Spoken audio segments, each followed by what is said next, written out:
നിങ്ങളുടെ ഇഷ്ട പരമ്പരകൾ എക്സ്ക്ലൂസീവായി സൺ നെക്സ്റ്റ് ആപ്പിലൂടെ തികച്ചും ഫ്രീ ആയി. ഇപ്പോഴേ ആപ്പ് ഡൗൺലോഡ് ചെയ്യൂ.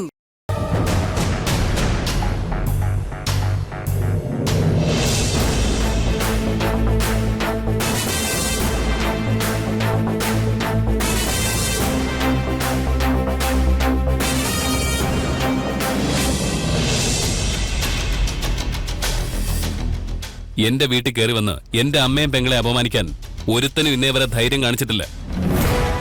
മഹിമ ആരെ അപമാനിക്കാൻ വന്നതല്ല, അവളുടെ ജോലി ചെയ്യാൻ വന്നതാ.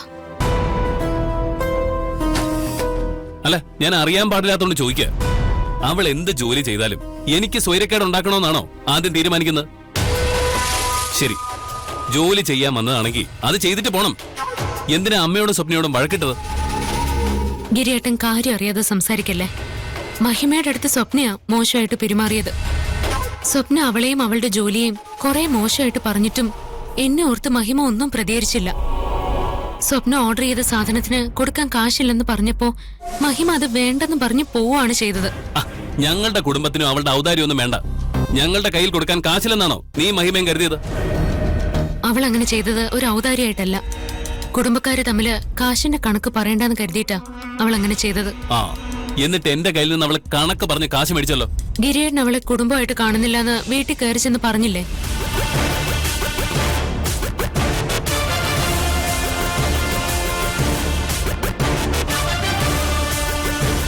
വെറുതെ വീട്ടിൽ വന്ന് ബഹളം ഉണ്ടാക്കുന്ന ഒരാൾക്ക് വേണ്ടി എന്തിനാ നഷ്ടം സഹിക്കുന്നതെന്ന് അവക്ക് തോന്നിക്കാണും. അവളൊന്ന് പ്രശ്നം ഉണ്ടാക്കിയപ്പോ നീ ഇവിടെ ഉണ്ടായിരുന്നില്ലേ? നിനക്ക് കാശ് കൊടുക്കായിരുന്നില്ലേ? ഞാൻ അവക്ക് കാശ് കൊടുക്കാൻ തുടങ്ങിയതാ. അപ്പൊ അമ്മ വന്ന് ഞാൻ ഈ കുടുംബത്തെ താഴ്ത്തി കാണിക്കാൻ വേണ്ടിയാ ഇങ്ങനെ ചെയ്യുന്നതെന്ന് പറഞ്ഞു. ആ അമ്മ ഇപ്പോഴും എന്നെ ഈ കുടുംബത്തിന്റെ ഭാഗമായിട്ട് കാണാത്തതുകൊണ്ടല്ലേ അങ്ങനെ പറഞ്ഞത്. നീ വെറുതെ മഹിമയെ ന്യായീകരിക്കാൻ നിൽക്കണ്ട. അവളുടെ ഭാഗത്ത് ന്യായം ഉണ്ടെങ്കിൽ എനിക്ക് അവൾക്ക് വേണ്ടി സംസാരിക്കേണ്ടി വരും. അവള് തെറ്റൊന്നും ചെയ്തിട്ടില്ല. അപ്പൊ സ്വപ്ന തെറ്റ് ചെയ്തെന്നാണ് നീ പറയുന്നത്? എന്റെ അനിയത്തി എനിക്ക് നന്നായിട്ട് അറിയാം. അവളെ കുറിച്ച് അനാവശ്യം പറഞ്ഞാൽ ഞാൻ സഹിക്കില്ല. മഹിമയെ ഞാൻ വളർത്തിയത് സ്വന്തം മോളെ പോലെയാ. അവളെ കുറിച്ച് മോശം പറഞ്ഞാൽ അത് എനിക്കും സഹിക്കത്തില്ല. പറയുന്നു.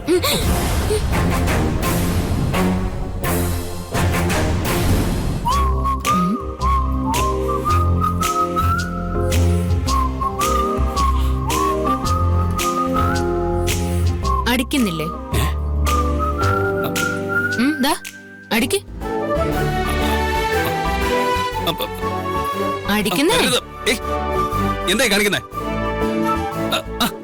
നിനക്കെന്താ ഭ്രാന്ത് പിടിച്ചോ? ഗിരിയേട്ടൻ എന്നെ അടിക്കില്ലെന്ന് എനിക്ക് ഉറപ്പാ. അങ്ങനെ ഉറപ്പിക്കൊന്നും വേണ്ട.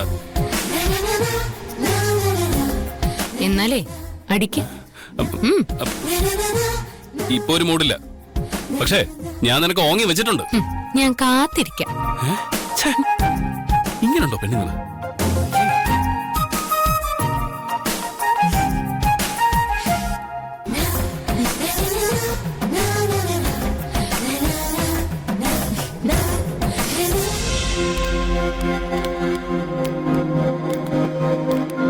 സ്വപ്നെ, ഇപ്പോഴെങ്കിലും നിനക്ക് എനിക്ക് വേണ്ടി മാറ്റിവെക്കാൻ കുറച്ച് സമയം കിട്ടിയല്ലോ.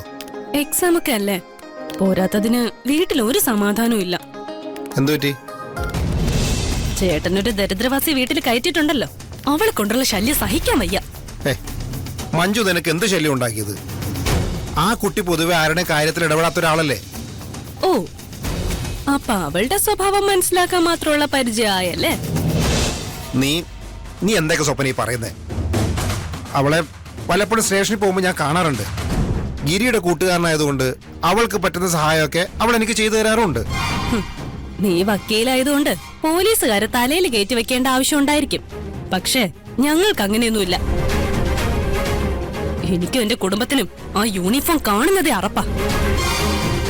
നിന്റെ അച്ഛന് പോലീസ് സ്റ്റേഷനിൽ വെച്ച് സംഭവിച്ചത് എന്താണെന്ന് എനിക്കും ഈ നാട്ടുകാർക്ക് നന്നായിട്ട് അറിയാം.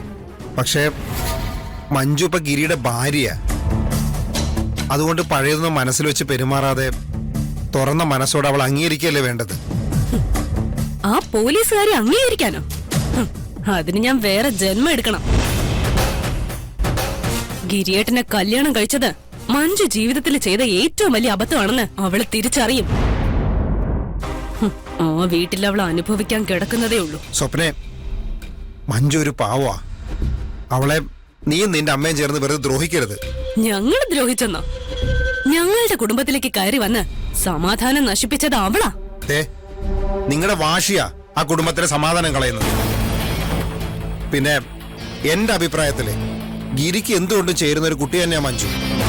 ഇനി നിങ്ങൾക്ക് അങ്ങനെ ഒരു അഭിപ്രായം ഇല്ലെങ്കിലും ഗിരിയുടെ മഞ്ജുവിന്റെ കല്യാണം കഴിഞ്ഞ സ്ഥിതിക്ക് അവളുമായി അഡ്ജസ്റ്റ് ചെയ്യേ ഇപ്പൊ നിവൃത്തിയുള്ളൂ. അങ്ങനെ ഉറപ്പിക്കൊന്നും വേണ്ട. ഗിരിയേട്ടൻ മഞ്ജുവിനെ ഡിവോഴ്സ് ചെയ്താ പ്രശ്നമെല്ലാം കഴിഞ്ഞില്ലേ? അങ്ങനെയൊന്നും പറയല്ലേ മോളെ. അവരുടെ രണ്ടുപേരുടെയും ജീവിതം നശിച്ചു പോവും. ഗിരിയേട്ടന് ഒന്നും സംഭവിക്കൂല. ശാലിനി ഇപ്പോഴും ഗിരിയേട്ടനെ കല്യാണം കഴിക്കാൻ തയ്യാറായി നിൽക്കുക. മഞ്ജുവിന്റെ കാര്യം അങ്ങനെ ആയിരിക്കൂല. പക്ഷെ ആ മാധവന്റെ മോൾക്ക് അങ്ങനെ തന്നെ വേണം. മതി, നിർത്ത്. നിനക്ക് എങ്ങനെയാ സ്വപ്നം ഇത്രയും ദുഷ്ടത്തരമൊക്കെ ചിന്തിച്ചു കൂട്ടാൻ പറ്റുന്നത്?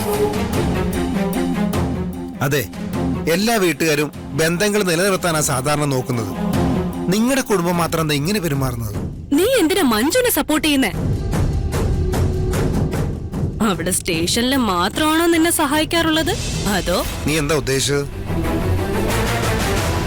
സ്വന്തം നാത്തൂനെ കുറിച്ച് ഇങ്ങനെയൊക്കെ സംസാരിക്കുന്ന എനിക്ക് നാണമില്ലേ? ഞാനൊരു തമാശ പറഞ്ഞതല്ലേ. ഇങ്ങനെയുള്ള തമാശ ഒന്നും എനിക്ക് ഇഷ്ടമല്ല.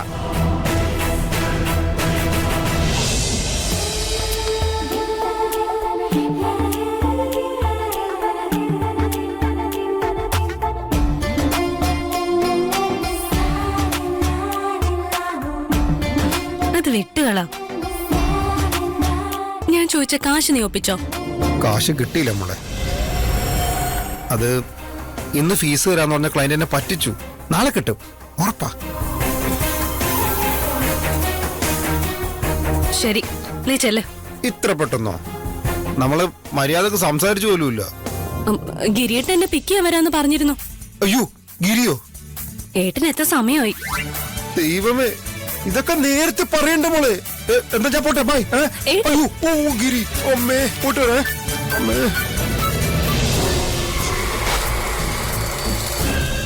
ഇവനെ മാറ്റി വേറൊരുത്തനെ പിടിക്കേണ്ട സമയമായി. കാശിന് ഗുണമില്ലാത്ത ഇവനെ എന്തിനു ഞാൻ കൊണ്ടു നടക്കുന്നേ? പറ്റിയ ഒരു കാശുകാരനെ കണ്ടുപിടിക്കണം.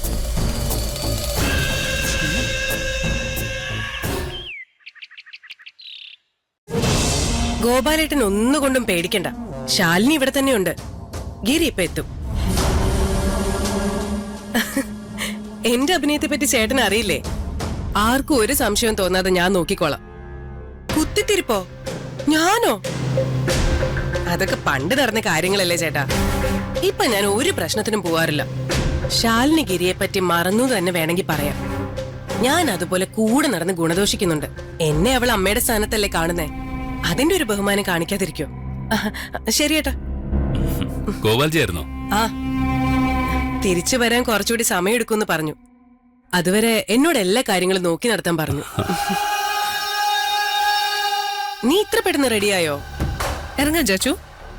ഒരു മിനിറ്റ്, എന്റെ ഫോണിന് തീരെ ചാർജില്ല. ഒന്ന് ചാർജ് ചെയ്തിട്ട് പോവാം. അതിനെന്താ, വണ്ടിയിൽ ചാർജ് ചെയ്യാലോ. ഓ, അത് ശരിയാ. ഈ സാരി ഒരു സുഖമില്ലല്ലേ?